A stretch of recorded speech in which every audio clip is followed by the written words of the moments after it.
ಎಲ್ಲರಿಗೂ ನಮಸ್ಕಾರ. ಮತ್ತೊಂದು ವಿಡಿಯೋಗೆ ಸ್ವಾಗತ. ಬಿಗ್ ಬಾಸ್ ಸೀಸನ್ 11 62ನೇ ದಿನ ಎಪಿಸೋಡ್ 62 ಹೇಗಿತ್ತು, ಯಾರ್ದು ಅತಿ ಆಯ್ತು, ಯಾರ್ದು ಕಡಿಮೆ ಆಯ್ತು, ಯಾರ್ದು ಜವಾಬ್ದಾರಿಯಿಂದ ಆಡ್ಲಿಲ್ಲ, ಯಾರು ಜವಾಬ್ದಾರಿಯಿಂದ ಆಡಿದ್ರು, ಟಾಸ್ಕ್ ಅಂತ ಬಂದಾಗ ಯಾರು ಆಕ್ಟಿವ್ ಇದ್ರು, ಇಲ್ಲಿ ನಾನು ಫಿಸಿಕಲ್ ಟಾಸ್ಕ್ ಆಡ್ತೀನಿ, ನಾನೇ ಕರೆಕ್ಟ್ ಅನ್ನೋರು ಎಲ್ಲಿ ಹೋದ್ರು.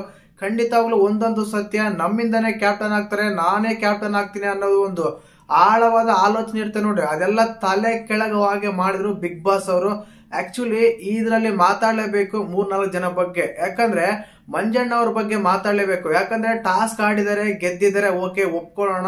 ಇದರಲ್ಲಿ ಬಂದ್ಬಿಟ್ಟು ಆ ಆಕಾಶದಿಂದ ನೀನಾದೆ ಸಾಂಗ್ ಬೇಕಾಗಿತ್ತ ಗುರು. ಆ ಟೈಮಲ್ಲಿ ಆಲ್ರೆಡಿ ಅವ್ರು ಸಫರ್ ಆಗಿದ್ದಾರೆ, ಹೊರಗಡೆ ತುಂಬಾನೇ ಸಿಂಪತಿ ಸಿಗ್ತಾ ಇದೆ, ಸಿಂಪತಿ ಕಾರ್ಡ್ ಪ್ಲೇ ಆಗ್ತಾ ಇದೆ. ಈ ಟೈಮಲ್ಲಿ ಮತ್ತೆ ಹಾಡ್ ಬೇರೆ ಹೇಳ್ತೀರಾ. ಹಾಡಿಂದ ನಮ್ಮ ಮೋಕ್ಷತಾ ಮೇಡಮ್ ಅವ್ರಿಗೆ ತುಂಬಾನೇ ಹೊರಗಡೆ ಫ್ಯಾನ್ಸ್ ಜಾಸ್ತಿ ಆಗ್ತಾರೆ ವಿನಃ ಕಡಿಮೆ ಅಂತೂ ಆಗಲ್ಲ. ಯಾಕಂದ್ರೆ ಅದು ಒಂದ್ಸಲ ಸರಿ, 2 ಸಲ ಸರಿ, 3 ಸಲ ಸರಿ. ಈ ವಾರದಲ್ಲೇ ಈ 2-3 ದಿನದಲ್ಲೇನೆ ಎಷ್ಟು ಸಲ ಆಡಿದ್ರೆ.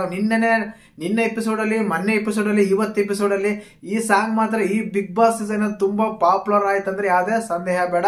ಅದ್ರ ಜೊತೆಗೆ ಗೌತಮಿ ಬೇರೆ ಆಡ್ತಾರೆ. ಅವಶ್ಯಕತೆ ಇತ್ತ ಗೌತಮಿ ಹಾಡ್ ಆಡೋದು ಅವ್ರ ಜೊತೆಗೆ. ಮಂಜಣ್ಣ ರಾಜ್ ಆಗಿದ್ದಾನೆ, ಯುವರಾಣಿ ವಿರುದ್ಧ ಗೆದ್ದಿದ್ದಾನೆ, ಓಕೆ ಆಡ್ತಾರೆ ಸರಿ. ಅವ್ರ ಜೊತೆಗೆ ನೀವು ಆಡೋ ಅವಶ್ಯಕತೆ ಇರ್ಲಿಲ್ಲ ಅನಿಸ್ತು ಆ ಟೈಮಲ್ಲಿ. ಇನ್ನು ಅದಾದ್ಮೇಲೆ ಮೆಚ್ಚಲೇಬೇಕು ನಮ್ಮ ತ್ರಿವಿಕ್ರಮ್ ಅವ್ರನ್ನ ಮತ್ತು ಭವ್ಯಗೌಡ ಅವ್ರನ್ನ ಬಾಂಡಿಂಗು. ಯಾಕಂದ್ರೆ ಅವ್ರು ಆಡಿದ ಸ್ಟ್ರಾಟಜಿ ಆಗ್ಲಿ, ಅವ್ರು ಆಡಿದ ಒಂದು ಗೇಮ್ ಸ್ಟ್ರಾಟಜಿ ಪ್ಲೇ ಆಗ್ಲಿ, ಎಷ್ಟು ಅಚ್ಚುಕಟ್ಟಾಗಿ ಆಡಿದ್ರು, ಎಷ್ಟು ಕರೆಕ್ಟ್ ಆಗಿ ಆಡಿದ್ರು ಗೇಮ್ ಅಂದ್ರೆ. ನಮ್ಮ ಚೈತ್ರ ಅವ್ರು ಮಾತ್ರ ಬೇಕಂತಾನೆ ಉಸ್ತುವಾರಿ ವಹಿಸ್ಕೊಂಡು ಬೇಕಂತ ಡಿಸ್ಟರ್ಬ್ ಮಾಡ್ತಾ ಇದ್ರು, ಅವರಿಗೆ ಮಾತಿನ ಮೂಲಕ ಆಗ್ಲಿ, ಇನ್ನೊಂದೇನೇ ಆಗ್ಲಿ. ಅದಾದ್ಮೇಲೆ ಅವ್ರಿಬ್ರು ಕಾನ್ವರ್ಸೇಷನ್ ಮೂಲಕ ಆ ಟಾಸ್ಕ್ ಗೆಲ್ತಾರೆ. ಆ ಟಾಸ್ಕ್ ಗೆದ್ದಿದ್ದಂದ್ರೆ ಎಕ್ಸಲೆಂಟ್. ಇದ್ರ ಮೂಲಕ ಹೇಳ್ಬೋದು ತ್ರಿವಿಕ್ರಮ್ ಅವರು ಫಿಸಿಕಲಿ, ಮೆಂಟಲಿ ಸ್ಮಾರ್ಟ್ ಎಲ್ಲದರಲ್ಲೂ ಇದಾರೆ ಅಂತ. ರಜತ್ ಅವರು ಕೇವಲ ಬಾಡಿ ಬಿಲ್ಡರ್ ಮಾತ್ರನೇ. ಟಾಸ್ಕ್ ಮೆಂಟಲಿ ಅಂತ ಬಂದ್ರೆ ಕೇವಲ ಆಡಕ್ ಆಗಲ್ಲ ಅಂತ ಇದರಿಂದ ಅರ್ಥ ಆಗುತ್ತೆ. ಯಾಕಂದ್ರೆ ಫಿಸಿಕಲ್ ಟಾಸ್ಕ್ ಮಾತ್ರ ಆಡ್ಬೋದು, ಮೆಂಟಲಿ ಸ್ಮಾರ್ಟ್ ಅವರಲ್ಲಿ ಇಲ್ಲ ಅಂತ ಈ ಮೂಲಕ ಕ್ಲಿಯರ್ ಕಟ್ ಆಗಿ ಗೊತ್ತಾಗುತ್ತೆ. ಅವ್ರಿಗೆ ಜೋಡ್ಸಕ್ಕೆ ಆಗ್ಲಿಲ್ಲ ಆ ಟಾಸ್ಕ್ ಅಲ್ಲಿ. ಭವ್ಯ ಮತ್ತು ತ್ರಿವಿಕ್ರಮ್ ಬಾಂಡಿಂಗ್ ಹೇಗಿದೆ ಅಂದ್ರೆ, ಅವ್ರಿಬ್ರು ಆಡಿದ ಟಾಸ್ಕ್ ಈವರೆಗೂ ಯಾವ ಟಾಸ್ಕ್ ಅನ್ನು ಸೋತಿಲ್ಲ, ಕಂಪ್ಲೀಟ್ ಆಗಿ ಗೆದ್ಕೊಂಡ ಬಂದ್ರೆ. ಲಾಸ್ಟ್ ವೀಕ್ ಭವ್ಯಗೌಡ ಕ್ಯಾಪ್ಟನ್ ಆದಾಗ್ಲೂ ಅದೇ ರೀತಿ ಆಡಿದ್ರು ಆಟ, ಅದೇ ರೀತಿ ಗೆದ್ದಿದ್ರು. ಮತ್ತೆ ಈ ಸಲನು ಅದೇ ರೀತಿ ಆಡ್ತಾರೆ. ಅದೇ ರೀತಿಯಾಗಿ ಆ ಟಾಸ್ಕ್ ಗೆದ್ಮೇಲೆ ಆ ಮನೆಯಲ್ಲ ಅದೇ ಮಂಜಣ್ಣ ಟೀಮ್ ಕಡೆಯಿಂದ ಸೆಲೆಕ್ಟ್ ಆಗ್ತಾರೆ. ತ್ರಿವಿಕ್ರಮ್ ಅವ್ರು ಬಿಟ್ಟು ಮನೆಯಲ್ಲ ಸೆಲೆಕ್ಟ್ ಆಗ್ತಾರೆ. ಇಲ್ಲಿ ಒಂದು ಕ್ಲಿಯರ್ ಕಟ್ ಆಗಿ ಗೊತ್ತಾಗುತ್ತೆ. ಮೋಕ್ಷಿತ್ ಅವರ ಮಗದಲ್ಲಿ ತುಂಬಾ ಒಂದು ಮುಗ್ಧತೆ, ಅಂದ್ರೆ ತುಂಬಾ ಫೀಲ್ ಆಗ್ತಾ ಇತ್ತು. ಯಾಕಂದ್ರೆ ಆ ಪದೇ ಆ ಎಮೋಷನ್ ಬಗ್ಗೆ ಆಡ್ತಾ ಇದ್ರು. ತುಂಬಾ ಜನಕ್ಕೆ ಇಷ್ಟ ಆಗಿಲ್ಲ ಅನ್ಸುತ್ತೆ. ಏನಕ್ಕಂದ್ರೆ ಆಯ್ತು ಮುಗೀತು ಆಟ ಆದ್ಮೇಲೆ ಆದ್ರೂ ಸುಮ್ನೆ ಇರ್ಬೇಕಾಗಿತ್ತು. ಇದ್ರ ಬಗ್ಗೆನೆ ಮತ್ತೆ ಕಾನ್ವರ್ಸೇಷನ್ ಆಗ್ತಾ ಇರುತ್ತೆ. ಇನ್ನ ಅದಾದ್ಮೇಲೆ ಮನೆಯಲ್ಲಿ ಮಾತಾಡ್ತಾರೆ ನಮ್ಮ ಮೋಕ್ಷತಾ ಮೇಡಮ್ ಅವರು. ಏನಂತಂದ್ರೆ, ಯಾರಿಗೂ ಸಪೋರ್ಟ್ ಮಾಡಿ ಕ್ಯಾಪ್ಟನ್ ಟಾಸ್ಕ್ ಆಡೋಕೆ ಈಗ ದಂಡ ಸಪೋರ್ಟ್ ಮಾಡಿ ಅವ್ರಿಗೆ ಒಳ್ಳೆ ಹೆಸರು ತರೋಣ ಅಂತ. ಅಂದ್ರೆ ಇವರಿಂದಾನೇ ಒಳ್ಳೆ ಕ್ಯಾಪ್ಟನ್ ಆಗ್ತಾರೆ, ಇವರಿಂದಾನೇ ಕ್ಯಾಪ್ಟನ್ ಒಳ್ಳೆ ಹೆಸರು ಬರುತ್ತೆ, ಇವರಿಂದಾನೇ ಕಿಚ್ಚನ್ ಚಪ್ಪಳ ಬರುತ್ತೆ, ಇವರಿಂದಾನೇ ಎಲ್ಲ ಸಿಗುತ್ತೆ. ಇವರಿಲ್ಲ ಅಂದ್ರೆ ಯಾರು ಮನೇಲಿರೋ ಕಂಟೆಸ್ಟೆಂಟ್ಗೆ ಏನು ಸಿಗಲ್ಲ. ಆ ರೀತಿ ಮಾತಾಡ್ತಾರೆ. ನಿನ್ನೆ ಸ್ಟೇಟ್ಮೆಂಟ್ ಕೊಡ್ತಾರೆ ನಿನ್ನೆ ಎಪಿಸೋಡ್ ಅಲ್ಲಿ ಏನಂತ, ಇದೇ ರೀತಿಯಾಗಿ ಮೋಸ ಮಾಡಿ ಗೆದ್ದಿರೋದಂತ. ನಿನಗೆಲ್ಲಮ್ಮ ಮೋಸ ಮಾಡಿದ್ದಾರೆ, ಮೋಸ ಮಾಡಿದ್ರೆ ಭವ್ಯ ಆಳ್ಬೇಕು. ಒಂದ್ಸಲ ಕ್ಯಾಪ್ಟನ್ ಓಟದಿಂದ ಇಳಿಸಿದ್ರು, ಒಂದ್ಸಲ ಡೈರೆಕ್ಟ್ ಆಗಿ ನಾಮಿನೇಟ್ ಮಾಡಿದ್ರು, ಅವ್ರು ಅಳಬೇಕು ಮೋಸ ಮಾಡಿದಾರೆ ಮಂಜಣ್ಣ ಅಂತೇಳಿ. ನಿಮ್ಗೆ ಯಾವ ಸ್ಥಾನದಲ್ಲೂ, ಯಾವ ಟೈಮಲ್ಲೂ, ಯಾವ ಟಾಸ್ಕ್ ಅಲ್ಲೂ, ಯಾವ ವಾರನು ಮೋಸ ಮಾಡಿಲ್ಲ. ಆ ರೀತಿ ಆಗಿದ್ದಾರೆ. ಸುಮ್ನೆ ಎದಕ್ ಬ್ಲೇಮ್ ಮಾಡ್ತೀರಾ? ಬ್ಲೇಮ್ ಮಾಡಿ ನೆಗೆಟಿವ್ ಆಗ್ತಾ ಇದೀರಾ. ಖಂಡಿತವಾಗ್ಲು ಇಲ್ಲಿ ಏನಾಗ್ಬಿಡುತ್ತೆ ಅಂದ್ರೆ, ಒಬ್ಬರ ಬಗ್ಗೆ ಒಳ್ಳೇದು ಹೇಳಿದಾಗ ಅಲ್ಲಿ ಕೆಲವ್ರಿಗೆ ಕಮೆಂಟ್ಸ್ ಬರ್ತಾ ಇರುತ್ತೆ, ನೀವು ಅವ್ರ ಟೀಮ್, ಅವ್ರ PR, ಅವ್ರು ರೊಕ್ಕ ಕೊಡ್ತಾರ, ಅವ್ರು ದುಡ್ಡು ಕೊಡ್ತಾರ, ಅದು ಕೊಡ್ತಾರ ಅಂತ. ನನಗೆ ಯಾರು ಏನು ಕೊಡೋದಿಲ್ಲ, ನನಗೆ ಇಷ್ಟ ಆದಾಗ ಮಾತ್ರ ಹೇಳ್ತೀನಿ. ಹೌದು, ಮೋಕ್ಷಿತ್ ಅವರು ಸ್ವಲ್ಪ ದಿನ ನೋಡಿದಾಗ ಅತಿಯಾಗಿ ಅನಿಸ್ತಾ ಇತ್ತು. ಇವತ್ತು ನಾನೇ ಹೇಳ್ತಾ ಇದ್ದೀನಿ, ಮಂಜಣ್ಣ ಅಷ್ಟು ಅವಶ್ಯಕತವಾಗಿ ಇರ್ಲಿಲ್ಲ. 1 ಸಲ ಸರಿ, 2 ಸಲ ಸರಿ, ತುಂಬಾನೇ ಅತಿ ಆಯ್ತು ಅನ್ಸುತ್ತೆ ಮಂಜಣ್ಣ ಇವತ್ತಿನ ಆಡಿದ ಆಟ. ಅದಾದ್ಮೇಲೆ ಇವ್ರ ಸ್ಟೇಟ್ಮೆಂಟ್ಗಳು, ಮೋಕ್ಷದ ಸ್ಟೇಟ್ಮೆಂಟ್ಗಳು ಹಾಗೇ ಇರುತ್ತೆ. ಅದಾದ್ಮೇಲೆ ಟಾಸ್ಕ್ ಆಡ್ತಾರೆ, ಕ್ಯಾಪ್ಟನ್ ಟಾಸ್ಕ್. ಇವರೆಲ್ಲ ಪ್ಲಾನ್ ಮಾಡ್ಕೊಳ್ತಾರಲ್ಲ ಬಿಗ್ ಬಾಸ್ ನ, ನಾನಾಗು ನೀನಾಗು ಇಲ್ಲಾಂದ್ರೆ ಅವ್ರು ಆಗಂತ. ಆ ರೀತಿ ಅಲ್ದೇನೆ ಕೇವಲ ಅಲ್ಲಿರೋ 5 ಕಂಟೆಸ್ಟೆಂಟ್ಗಳಲ್ಲಿ ಅಲ್ಲಿರೋ ಆಪೋಸಿಟ್ ಟೀಮ್ ಸೆಲೆಕ್ಟ್ ಮಾಡ್ಬೇಕು, ಇಂತಾರೆ ಕ್ಯಾಪ್ಟನ್ ಆಗ್ಬೇಕಂತ ಹೇಳಿ. ಆದ್ರಿಂದ ಕ್ಲಿಯರ್ ಕಟ್ ಆಗಿ ಗೊತ್ತಾಗ್ಬಿಡುತ್ತೆ ಕ್ಯಾಪ್ಟನ್ಸಿ ಟಾಸ್ಕ್ ಯಾವ ರೀತಿ ಇರ್ತಂದ್ರೆ, ಒಂದು ಬೌಲ್ ಇರುತ್ತೆ ಅವ್ರ ಮುಂದೆ, ಆ 6 ಜನ ಮುಂದೆ ಕ್ಯಾಪ್ಟನ್ ಕಂಟೆಂಡರ್ ಆಗಿರೋ ಗೌತಮಿ, ಮಂಜಣ್ಣ, ಧನರಾಜು, ಅದಾದ್ಮೇಲೆ ಭವ್ಯಗೌಡ, ಐಶ್ವರ್ಯ, ಸುರೇಶ್, ಇಷ್ಟು ಜನ ಆಗಿರ್ತಾರಲ್ಲ, ಅವ್ರಿಗೆ ಮುಂದೆ ಬೌಲ್ ಇರುತ್ತೆ. ಆ ವಾಟರ್ ತಗೊಂಡೋಗಿ ತುಂಬಬೇಕು. ಇವ್ರು ತುಂಬಿಕೊಳೋದಲ್ಲ, ಬೇರೆ ಕಂಟೆಸ್ಟೆಂಟ್ಗಳು ಅಪೋಸಿಟ್ ಇರ್ತಾರಲ್ಲ ಅವ್ರು ಹೋಗಿ ತುಂಬಬೇಕು. ಯಾವ್ದಾದ್ರೆ ಕಡಿಮೆ ಇರುತ್ತೆ ನೀರು ಅವ್ರು ಕ್ಯಾಪ್ಟನ್ ಆಗ್ತಾರೆ ಈ ವಾರ ಅಂತ.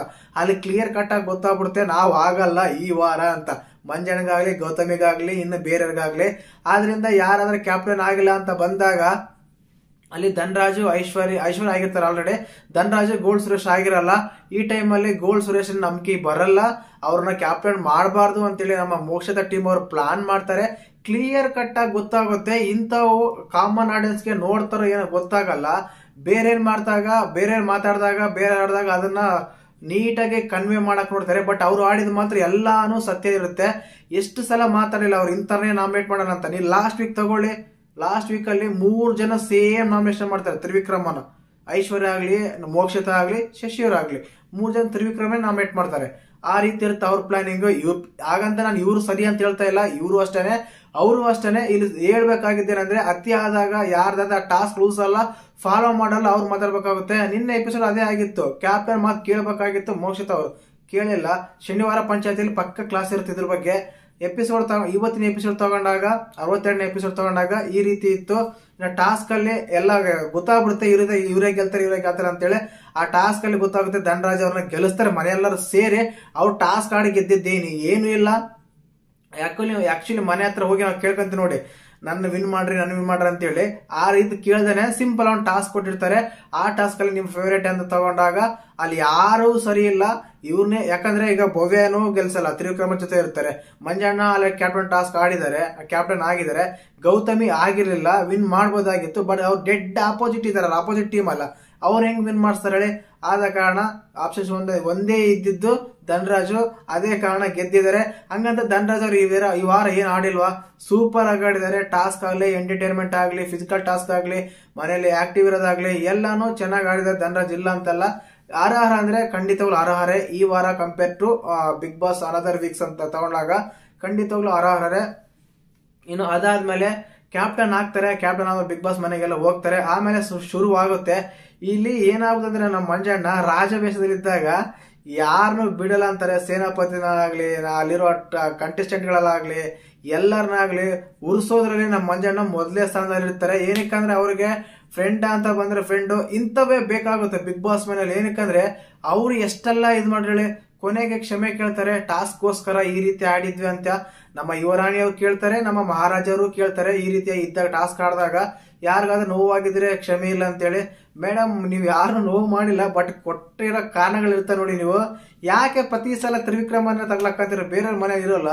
ಶಿಶಿರ್ ಒಂದ್ಸಲ ಮಾಡಿ ನೋಡೋಣ, ಖುಷಿ ಆಗುತ್ತೆ ನಮ್ಗೂನು. ಯಾಕೆ ಶಿಶಿರ್ ಮಾಡಕ್ ಆಗಲ್ಲ ನಿಮ್ ಕೈಯಲ್ಲಿ.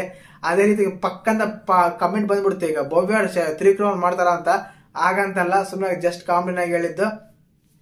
ಎಪಿಸೋಡ್ ತಗೊಂಡ್ರೆ ಮಾತ್ರ ಆ ಟಾಸ್ಕ್ ವಿನ್ ಆಗಿದ್ದು ತುಂಬಾ ಅದ್ಭುತ ಅಂತ ಹೇಳ್ಬೋದು. ಅದ್ಭುತ, ಆಶ್ಚರ್ಯ, ಅಮೋಘ ಅಂತ ಹೇಳ್ತೀವಿ ನೋಡಿ. ಎಲ್ಲರಿಗೂ ಕಣಿವೆ ಆಗುತ್ತೆ. ಯಾಕಂದ್ರೆ ಅಷ್ಟು ಈಸಿ ಇರಲಿಲ್ಲ ಟಾಸ್ಕ್ ಗೆಲ್ತಾರೆ. ಚೈತ್ರ ಮಾತ್ರ ಬೇಕಂತಾನೆ ಇರಿಟೇಟ್ ಮಾಡಿದ್ರು ಅವ್ರನ್ನ. ಆದ್ರೂ ಭವ್ಯಗಳ ಕಂಟ್ರೋಲ್ ಮಾಡ್ಕೊಂಡು ಟಾಸ್ಕ್ ಗೆಲ್ತಾರೆ.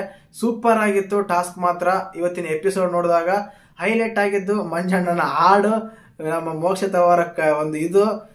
ಆದ್ಮೇಲೆ ನಿನ್ನೆ ಇವತ್ತು ಎಪಿಸೋಡ್ ಕಂಪ್ಲೀಟ್ ಮಾಡಿದ್ರೆ ಮತ್ತೆ ನಾಳೆಗೆ ತಗೊಂಡೋಗಿದ್ದಾರೆ. ಕ್ಯಾಪ್ಟನ್ ಆದ್ಮೇಲೆ ಉತ್ತಮ ಯಾರು, ಕಳಪೆ ಯಾರು ಅಂತ ಇಬ್ಬರಿಗೂ ಒಂದೇ ಕೊಡ್ಬೇಕಂತ ಹೇಳಿದೆ. ಮತ್ತೆ ಉತ್ತಮ ಯಾರು ಕೊಟ್ರ ಅಂತ ನೋಡ್ಬೇಕು. ಕಳಪೆ ಅಂತ ಆಲ್ರೆಡಿ ಪ್ರೋಮೋ ಬಿಟ್ಟಿದೆ, ನಮ್ಮ ಮೋಕ್ಷದವರು ಕೊಟ್ಟಿದ್ದಾರೆ ಅಂತ ಹೇಳಿ. ಈ ರೀತಿಯಾದ ಕ್ಯಾಪ್ಟನ್ ಈ ವಾರ ಕೇವಲ ಮನೆಯ ಮಂದಿ ಎಲ್ಲ ನಾಮಿನೇಟ್ ಆಗೋ ಚಾನ್ಸಸ್ ಕ್ಯಾಪ್ಟನ್ ಇರುತ್ತೆ ಅಂತ ಅನ್ಸುತ್ತೆ. ಕಾದ್ ನೋಡ್ಬೇಕು ಯಾವ ರೀತಿ ಮುಂದಿನ ಅಂತೇಳಿ. ಮತ್ತೆ ಈ ವಾರ ಮನೆಗೆ ಹೋಗೋದು ಯಾರಂತ ನೋಡೋದಾದ್ರೆ ನಮ್ಮ ಗೋಲ್ಡ್ ಸುರೇಶ್ ಅನ್ಸುತ್ತೆ. ಏನಕ್ಕಂದ್ರೆ ವೆಡ್ಡಿಂಗ್ ಆನಿವರ್ಸರಿ ಇತ್ತು, ಎಪಿಸೋಡ್ ನೋಡಿರ್ತಾರ. ಆ ಎಪಿಸೋಡ್ ಅಲ್ಲಿ ಅವರಿಗೆಲ್ಲ ಫೋಟೋಸ್ ಎಲ್ಲ ಬರುತ್ತೆ, ಆಡಿಯೋ ಕಾಲ್ ಬರುತ್ತೆ. ಅದಾದ್ಮೇಲೆ ಅವ್ರಿಗೆ ಸೆಲೆಬ್ರೇಷನ್ಸ್ ಎಲ್ಲ ಮಾಡ್ತಾರೆ. ಬಟ್ ಆಡಿಯೋ ಕಾಲ್ ಅವಶ್ಯಕತೆ ಇರ್ಲಿಲ್ಲ ಅಂತ ಅನಿಸ್ತಾ ಇತ್ತು. ಬಟ್ ಮನೆಗೆ ಹೋಗ್ತಾರ ಅಂತ ಹೇಳಿ ಆಡಿಯೋ ಕಾಲ್ ಹಾಕಿದ್ರ ಅಂತ ಅನ್ಸುತ್ತೆ. ಕಾದ್ ನೋಡ್ಬೇಕು ನಾಳೆ ಎಪಿಸೋಡ್ ಏನಾಗುತ್ತೆ, ಯಾರು ಮನೆಗೆ ಹೋಗ್ತಾರಂತ. ಮುಂಚೆನೆ ಅಪ್ಡೇಟ್ ಸಿಗ್ತಾ ಇರುತ್ತೆ ನಮ್ಮ ಚಾನಲ್ ಅಲ್ಲಿ. ದಯವಿಟ್ಟು ಚಾನಲ್ ಯಾರನ್ನ ಹೊಸ ನೋಡ್ತಾ ಇದ್ರೆ ಮಿಸ್ ಮಾಡ್ದೇನೆ ಸಬ್ಸ್ಕ್ರೈಬ್ ಮಾಡಿ, ಲೈಕ್ ಮಾಡಿ, ಶೇರ್ ಮಾಡಿ. ಜೈ ಹಿಂದ್, ಜೈ ಕರ್ನಾಟಕ.